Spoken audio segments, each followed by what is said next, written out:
All right, we're ready. Welcome everyone. We are here with Stephen Vick, none other. I would almost call him a coffee superstar. He's been in the game for over 20 years. He's been working from every angle of the world, been importing green beans, working with Blue Bottle, Stumptown Coffee Roasters, Intelligentsia. He's a judge at the Cup of Excellence, but now he's here in Africa, in Kenya, working as procurement and quality chief manager here at African Coffee Roasters. Do you want to tell us a little bit about what it is that you do every day you're here, and how come you're doing this in Kenya? Yeah, well, I kind of run a lot of the operations here, buying green coffee, the quality control, the roasting, the packaging, the production, pretty much everything till it's ready to go out to the customer. And I didn't really expect to do this in Kenya, kind of accidentally. A friend of mine met some Danish guys one night, and she was like, hey, you should call these guys. I think they're doing something you might be interested in. As you said, I have a lot of different experience in the industry. I first came to coffee origin country in 2006, and that was when I was also helping at the time. One of the engineers from La Marzocco was working on a new grinder, and I know there was a lot of money being invested in this, and I remember visiting a coffee cooperative, actually with the Danish guy, Søren Sylvest. Here in Africa? No, this was in Nicaragua. And this was the first time I ever visited a coffee farm, and I was already a barista trainer for Stumptown Coffee, and Stumptown had a really good story about sort of the third wave and buying coffee directly. And a lot of the material we used for training was film that Stumptown had made. And this was, in the early 2000s before you could really, jump online and see photos of coffee farms. And I remember this co-op we were visiting, I think they got 5th place in the Cup of Excellence there, which is very good. And I get up there and I'd only seen video from this really, really high-end estate farm in Guatemala. So in my mind, that's how all coffee was. So I was like, why aren't you floating the cherry? And why aren't you doing this? And why aren't you doing that? And they were like, whoa, slow down, gringo. Like, we don't have the resources for that. And I realized, we're investing so much money in new machinery and new equipment, and if we don't invest in our farmers a little bit more, we're not gonna have coffee to brew. And so that's when I kind of wanted to go more in the origin direction, and then first joined a project in Tanzania with Sustainable Harvest, working on a capacity building and coffee project out there. That's how I kind of ended up here. And I was in Kenya for other reasons, and then learned about this roastery happening. Yeah. And I heard my friend who didn't know anything about coffee, she messaged me. I was in Berlin at that particular day, and she said, yeah, these Danish guys are opening a coffee roastery, and they're bringing in roasting machines from California. And I was like, no, they're not doing that. I was like, there's only one machine in California that's made there, and they're not bringing those to Kenya. They're very expensive. And she was like, I don't know, here's the number, call this guy. So, and then sure enough, I was out here the next week, and then I think a week later I started, and that was five years ago. Almost 5 years ago now. If you would have asked me 6 years ago if I would be working at a place that was roasting coffee for export, I probably would have said you're crazy. And that's because, I come from a world of super high-end coffee, where we were selling, maybe 250 grams of coffee for $20 or $30. Yeah. And in that world, there's a real focus on roasting locally, and that was a big part of the story that was being sold in the early 2000s, and when this sort of third wave movement is that it has to be roasted, next door to you. Yeah. And even then, I remember going on some of my first trips to Ethiopia. I remember going to a conference in Ethiopia, and there was someone from a green coffee perspective who I had quite a bit of respect for, and I was so excited to hear him talk about his naturally processed coffees. And he got up and he was like, what we really need to talk about is roasting coffee at origin. And I was like, what? Like, that's not what I want to hear you talk about. You're this amazing Ethiopian coffee producer. I'm the roaster, you know? And when you listen, of course, to the argument, there's value that can be added, there's this. Yeah, it's great, but then it comes down to you can't really do it. You know, it's not going to be good. You're not going to be able to maintain the quality. And I always had that, you know, skepticism. And it isn't easy, but just like with any coffee product, there's so many places where the quality can be impacted by humans. And I think we can do it just as good as anyone. And so, you know, I didn't expect to be down here roasting coffee in Kenya, but it definitely is the thing I enjoy doing. I love roasting coffee and bringing those to market and doing that. So being able to do that in a place where I love also to live and being able to empower other young people here, it's really powerful. It's really great. Nice. Well, I think we should talk a little bit about the quality of the coffee. There must be both some advantages of being close to the farmer, basically, but also some challenges in terms of how the world perceives freshness and quality today, and what you guys are doing differently down here. Yeah, I mean, we've definitely learned a lot of lessons. We're also roasting at elevation. You know, most of the specialty roasters in the world happen to be close to oceans. We're really at sea level. So there's certain things that, you know, people really don't have data on roasting and packing at this elevation. So we've learned a lot. But as far as quality goes, I'm constantly surprised at how great our quality could be, even when I'm like, this is an old coffee, still tastes great. One of those reasons is we're really close to the farmer. I remember a roaster I was working for previously, we'd done some research on staling, and we found that in a number of cases, not only was the time since when the coffee was roasted and then the bag opened, did the coffee stale, but another contributing factor is how old the green coffee was. Yeah. So we can have green coffee here from the farm within a couple of weeks, which is extremely unusual and impossible for any roaster in the global north. And I found there was a coffee from Burundi. It was really awesome from a really small lot, I think 12 bags of this natural, or it was a little more, 20. It was one of the Irma's, maybe even the first Irma's coffee of the month, the Burundi natural. And just, I think we roasted that in February, March, and then someone made me a cup of coffee a couple of weeks ago, and I was like, yeah, this is really good. This is the Burundi from back then. And you know, it's just a testament to that, the green coffee being real fresh, and then also that everything is nitrogen flushed, and as long as the package is handled okay, it's great.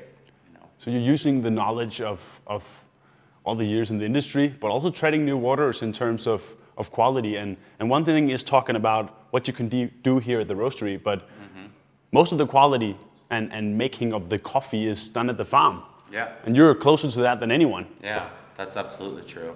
Yeah, it's great to be able to jump in my car and be at a coffee farm literally in a couple hours. Just having that relationship is great.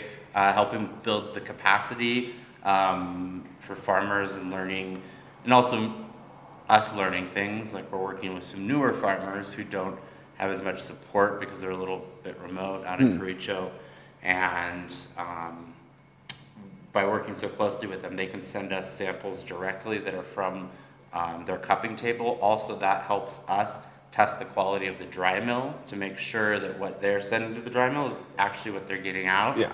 So it really, really helps the farmers understand the value of their coffee and understand, you know, kind of have someone, you know, looking over their shoulder to make sure they're not being taken advantage of. Exactly. Yeah. Give them the right feedback. Yeah. And also in a country like Kenya where corruption is happening every day, trying to build those trusting relationships is something that you obviously want to do and be in the front line of, but also you need to look them over the shoulders, as you say, to make sure that it's actually the way it should be. Yeah, exactly. I mean, and that's a hard thing. You know, I learned that. I lived in Tanzania, and I lived in Rwanda, and I lived in Ethiopia for a bit. And, you know, you can never necessarily say, oh, this thing that works here will work here, work here. You know, the farmers, every situation is a bit unique.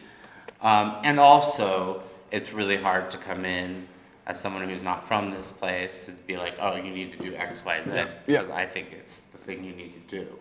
And a lot of times, even if you do think it is the thing you need to do, and it ends up being the thing that is better, you still need to prove that it's worth it for the farmer, and you prove that with money. With money. Yeah. And I've learned that, over the years, and I've also seen that, farmers will trust their peers necessarily who have had successes. And so having lived in all these countries here in East Africa, it's always really surprised me how you can go from one country, cross over the border, in a lot of countries here, there's a mountain range, like Uganda and Kenya, and Uganda and the DR Congo, they're separated by mountain ranges, and there's coffee on both sides of those mountain ranges. Yep. And you can drive across the border and see that they're doing things completely different here, completely different here, completely different here, and there's not a lot of cohesiveness of what's happening. In a country, for example, like Rwanda, it's a very young country as far as coffee production goes because there was no specialty coffee there before the genocide that happened in 1994. So a lot of the development was post-2000, and so a lot more research of processing, picking, plant husbandry, that sort of thing was brought there because the industry's so new. So I saw some really amazing things happening in Rwanda, and one guy who had worked with the farmers there as part of the big project. Also, as a small country, it was easy for that information to disseminate because it was so compact. He had done amazing work with figuring out a really inexpensive way to get compost to turn the cherry pulp to turn into compost rather quickly. Yeah. Usually, if you do it in the more traditional methods and you do it right, it should take about 3 months before you actually have compost that you can use on the plants. But here in Africa, there's something called EM, effective microorganisms, that lots of agricultural sectors use. And it's basically like a microorganism soup that breaks down compounds to make different things, either cleaning water or whatever. It's basically eating away. That was a big part of this compost project in Rwanda, for example. All the EM that they were using in Rwanda was made in Kenya, imported from Kenya, and then you'd mix it with limestone and neutralize pH. But long story short, you'd have a compost in about 3 weeks, which is the perfect time to put it on the plants because that's when the rains are starting to come, flowering, you get more flowers that way. It all makes sense. So now in Rwanda, probably 85-90% of the washing stations there use this system for breaking down their compost, and they use vermiculture worms that eat away also at the compost. And that's just something that happens there. For years, living here, I'm like, do you guys use EM? And they're like, yeah, what is that? They're like, then we don't use that in coffee. I was like, well, you don't, but you could, But again, I'm not going to be the one to show them how, it's not going to be me. So finally, when we were getting this project kicked off, before we had the big funding, we had a little bit of funding just within the company. And I was able to bring Jean-Marie out from Rwanda, and he goes to the washing station. He was kind of doing the first assessment to see what they would need for the organic conversion. And he sees this big pile of pulp, and he's like, what are you doing with all this? And he's like, the farmers, they just take it back. He's like, give me a stick. And he's like, see how hot this is and yellow? Like, you're doing more damage to your coffee plants by putting this not compost on your plants.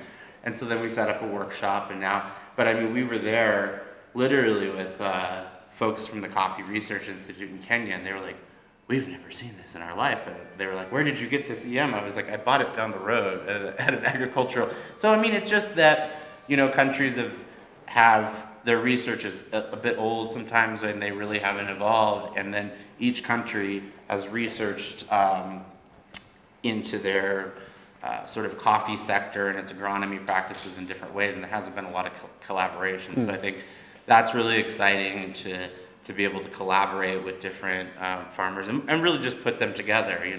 We have talked a lot about Rwanda and the farmers there. I want to plan a trip there, to see what's going on. And so I think more in coffee, in the roasting world, we all learn from each other. The barista guilds and the roaster guilds is some of the strongest organizations in the association and in the industry, and that's how people learn. It's always, there's going to be competition, but the more you can learn and share, this works for me here, and this works for me here, and this works for me here, then you're just going to be better at what it is that you're doing. Exactly. Yeah.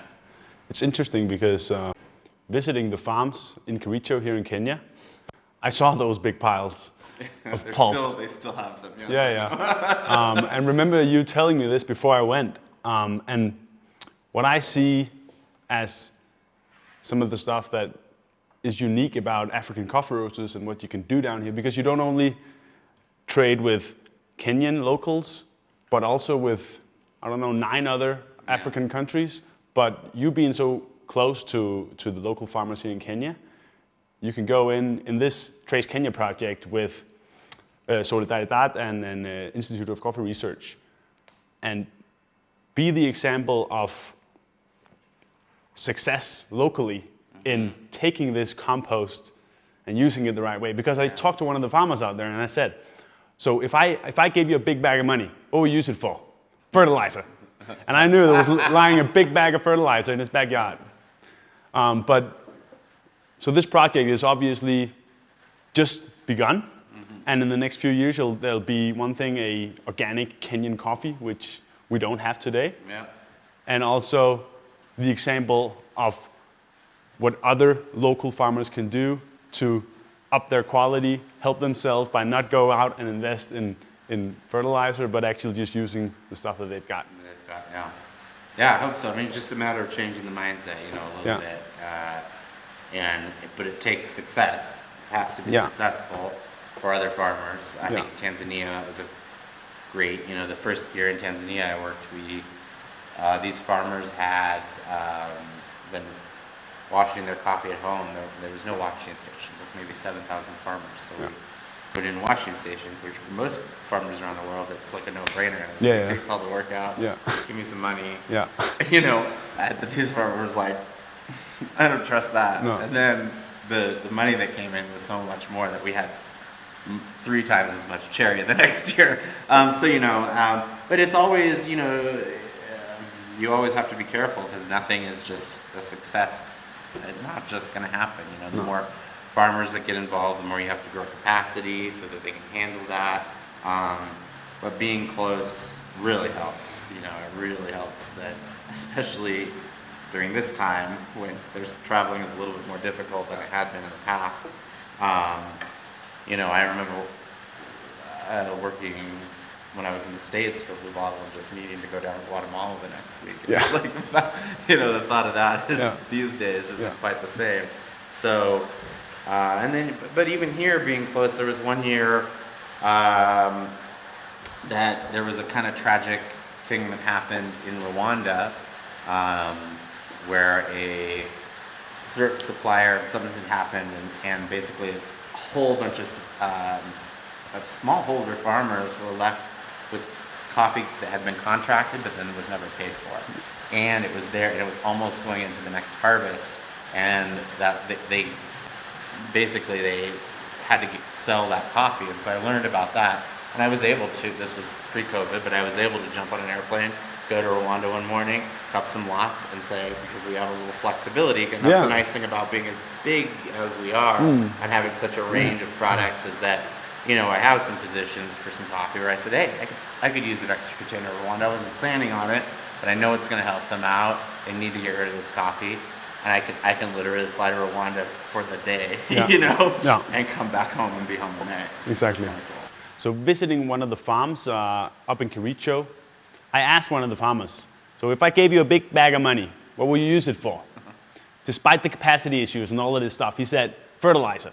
Yeah. And you just told me that they have fertilizer laying there in their backyard, but they don't know how to use it. Yeah, well, it takes a little extra work, and they don't know how to use it. I mean, and again, it's just that mindset. I mean, even with certain things here at the factory, if we get so used to the routine of the things that we do all of a sudden every single day, and then all of a sudden, like, hey, we realize that we need to do this thing better.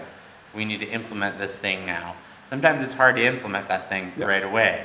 It takes, what do they say, 28 days or 22 days for you to get, new habit. The same thing, we have had 1 or 2 trainings before, the project even started, and they were like, okay, it's interesting, but again, until that, it's just part of the mindset, part of the daily, you need to assign someone to do that. Yeah, they have everything they need for their own compost with inputs that would be cheaper than that bag of fertilizer and end up with more compost coming out. But again, it's just getting that mindset shifted so that it's just a part of the routine, and they see the benefit of it in the end. How do we help with that? As far as with this project, I'm on the steering committee, so we help find the right partners to work with them to do the training. I'm not an agronomist, so I'm certainly not going to be the one going up there saying do X, Y, Z, but we're trying to work with different partners, even some peer-to-peer farmer groups. There's another very successful organic smallholder cooperative in Uganda that is offering some of their agronomy services, things that they've learned, and so I want to try to do as much peer-to-peer as well, because these are farmers that have been dealing with it, they've been dealing with the diseases, they've been dealing with this stuff, and they're smallholder farmers, so making those connections. Those connections, just so again, there's more people in the region who are connected to one another, and it's not so isolated. Coffee, it's so remarkable to think about how coffee traveled around the world. Coffee was discovered maybe 500 miles north of here. That's where coffee was first discovered, 500-600 miles up there in Ethiopia, up there in Western. That's where Arabica coffee was born, most people think. And then it traveled from 1500, whenever it was found, all the way around the world, and then finally made it back here, 500 miles south, 300 years later. I mean, it's remarkable to think that, that really something that's the distance from Portland to San Francisco, so nothing that's the only distance of where this thing was born, and it took 300 years for it to circle back. Yeah. It's remarkable, and I think as the world gets smaller in a lot of ways, I think we can really close that gap, improve quality, improve yields, if we just talk to one another. And so we're really trying to also partner with those organizations who are trying to close those gaps, like World Coffee Research and stuff like that.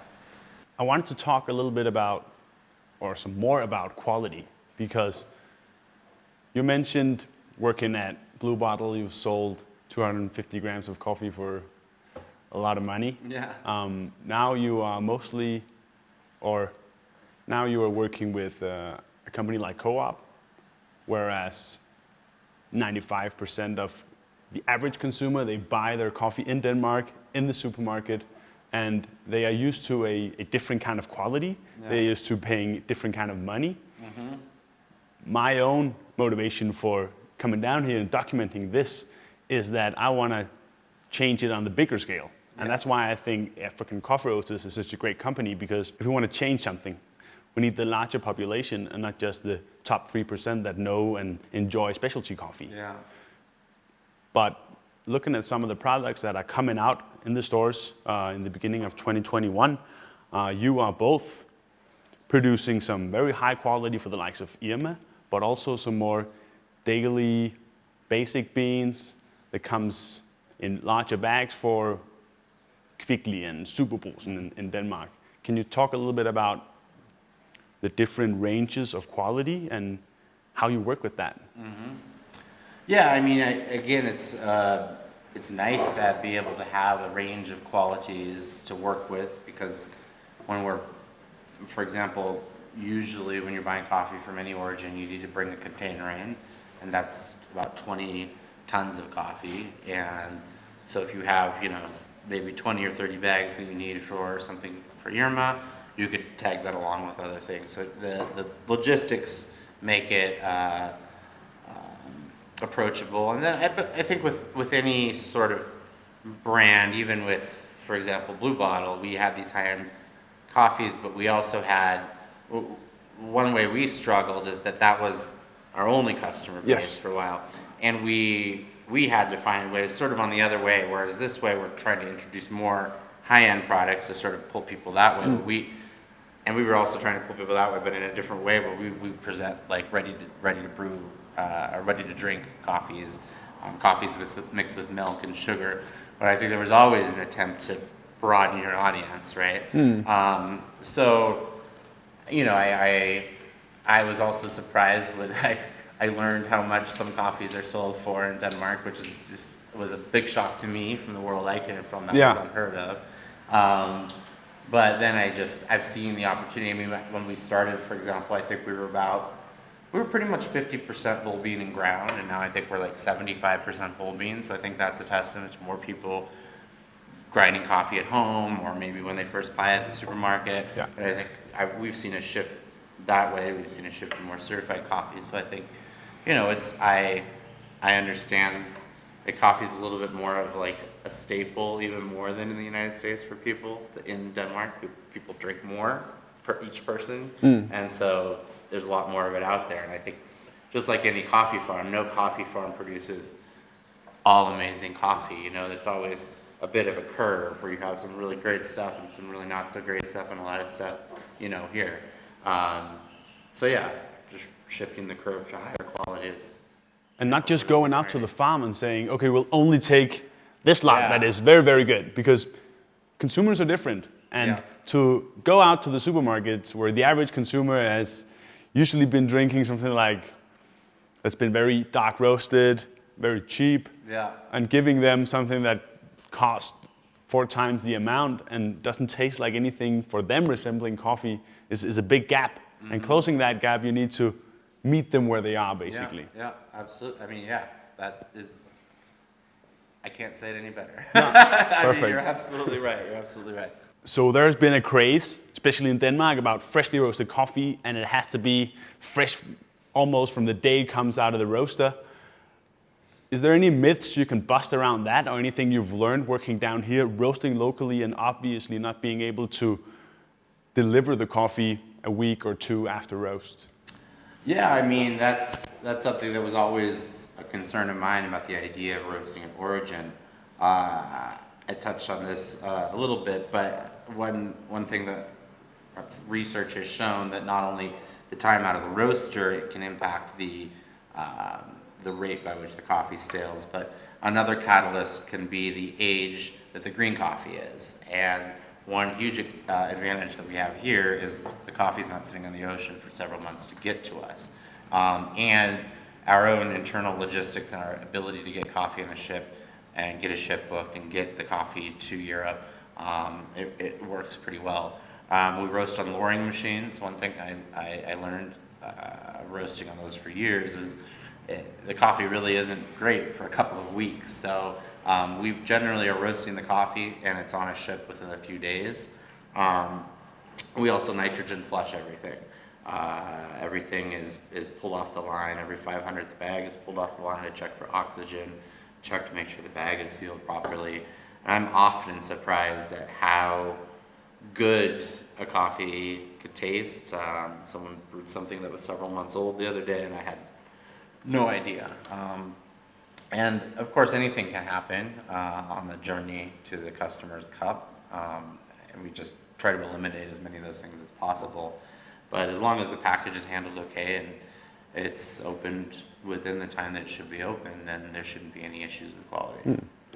Are you able to, here at African Coffee Roasters, to produce a higher quality at a lower price, looking from the consumer angle when they come to the supermarkets?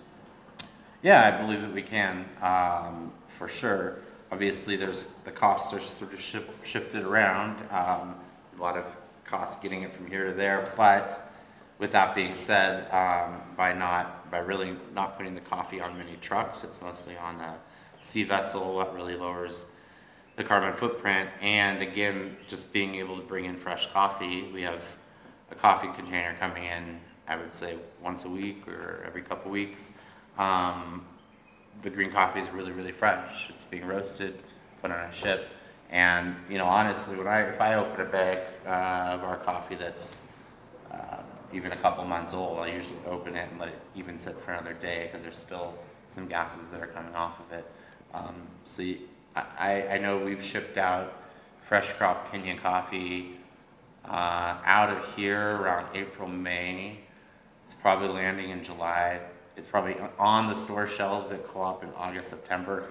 Some higher end coffee roasters, boutique roasters would kill to have a fresh crop Kenyan coffee on the shelf in September that same year. That doesn't happen. It doesn't happen.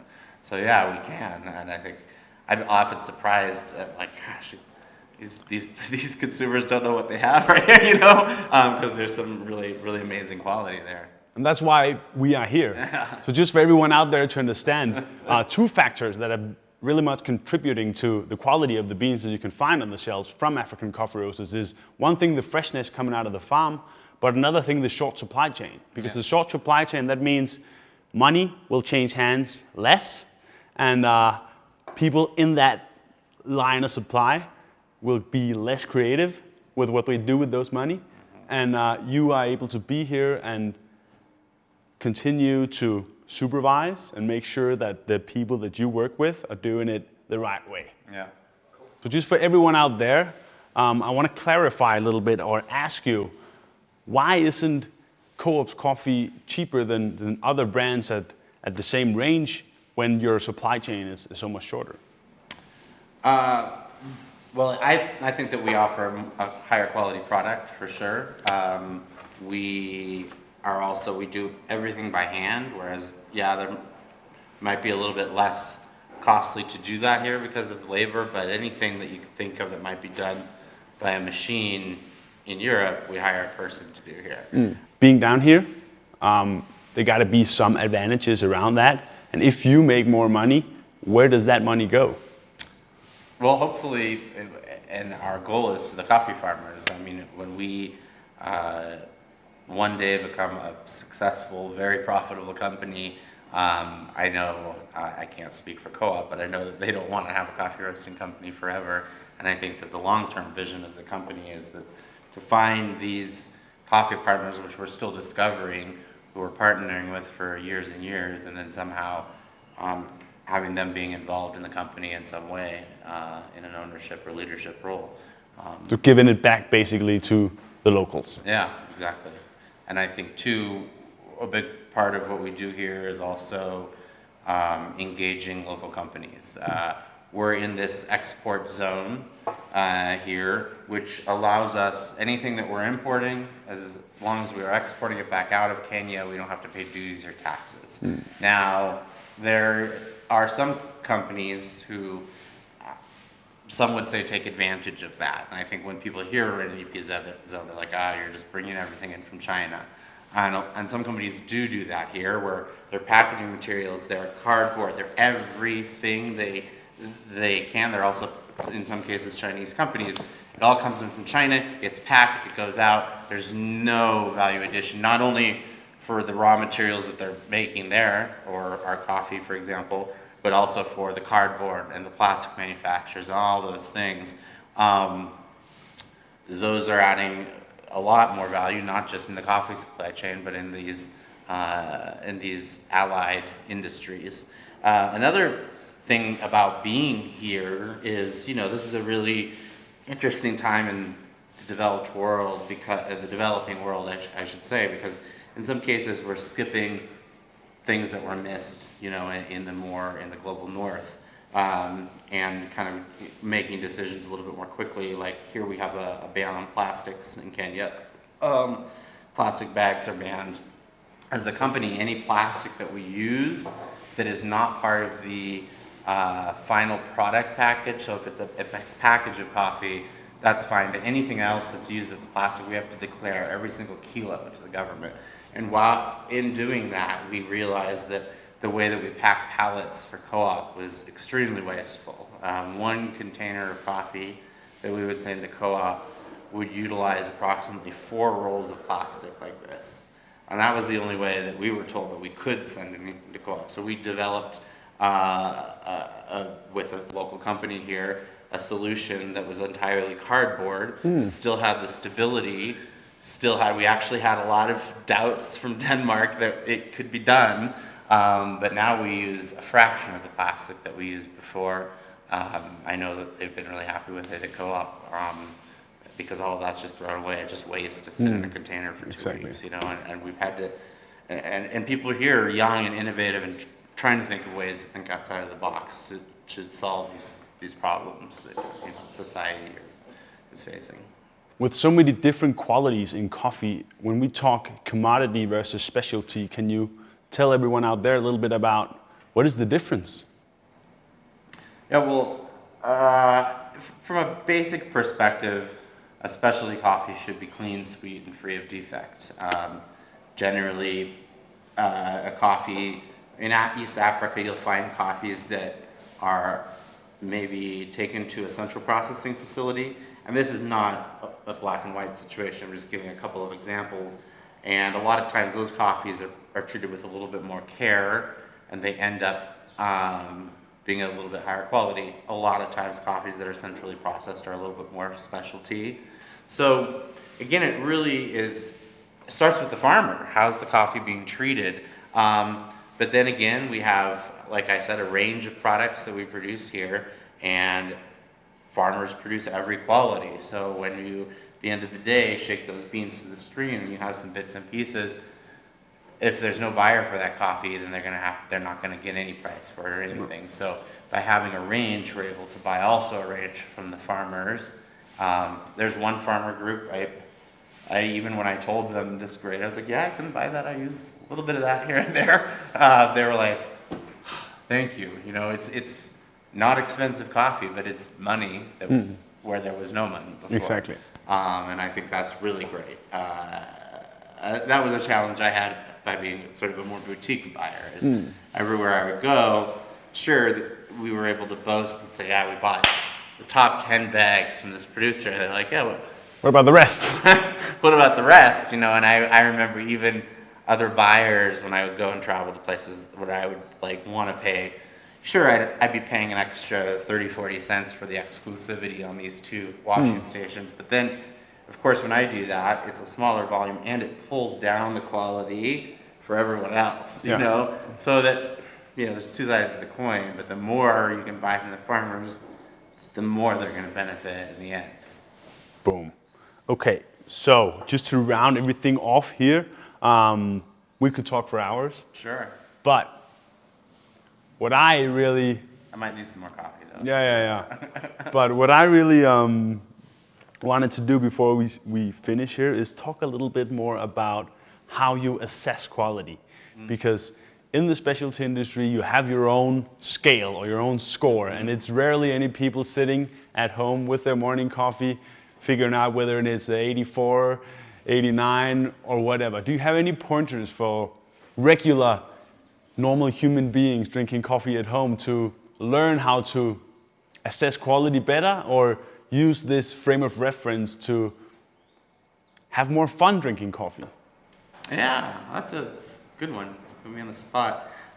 You know, I think that just tasting a variety of coffees, I think it's always the assumption a lot of people have that the dark roasted coffee is better. And I think just maybe taking a departure from that and trying something that, you know, lists flavor profiles on the bag, or just, you know, it's also, coffee isn't hard to do. You know, if you take your coffee pot and you figure out how much water can go in there and you divide it by 16 and you brew some coffee, you know, and you get the grind right so it's going through in about 4 minutes, you're gonna have a good cup of coffee.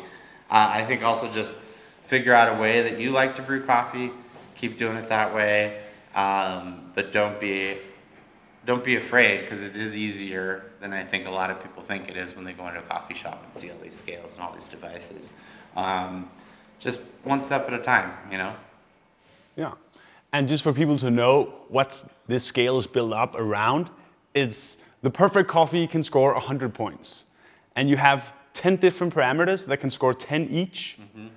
And some of those parameters are sweetness, acidity, the balance. We're evaluating on a 100-point scale. There's different ways to arrive at that 100 points. Some are 10 categories, some are 8. And for us, evaluating quality also is the physical attributes of the coffee. Especially being so close to the farm, sometimes the coffee is not dry enough or hasn't cured enough. There's too much activity of water in there, for example. So yeah, that's a big part of it. And then just cupping. I mean, for us, for quality, which I think you heard from some of our colleagues, is a big deal. You know, just as the weather here, you've seen in your time here, the weather can change. You know, it's very, very wet one day, very dry the next day. Some in the the hot season coming up here in a couple months, the roasters act really weird because it's very cool in the morning, then it gets very hot, you know. And so just monitoring all those things. I mean, it's our growth has been great because we've been able to hire so many people. You know, I never thought we had an intern who was a food sciences major, and we ended up hiring her full time as well. And just having such a remarkable, when I say, oh, I need a person who knows how to do this, there's people here who know how to do that. They don't have jobs, and like it's so empowering that every time we do that, we're putting something that's higher quality out there, and we're, you know, empowering someone to help with that process as well and learn new skills. So for everyone back home, when you buy a bag of coffee that says African Coffee Roasters on the back of it, you are being a part of this. And this is how you vote with your money every day as a consumer. And for the even better part, it also tastes very good. And you can start doing it the way that you want to do it.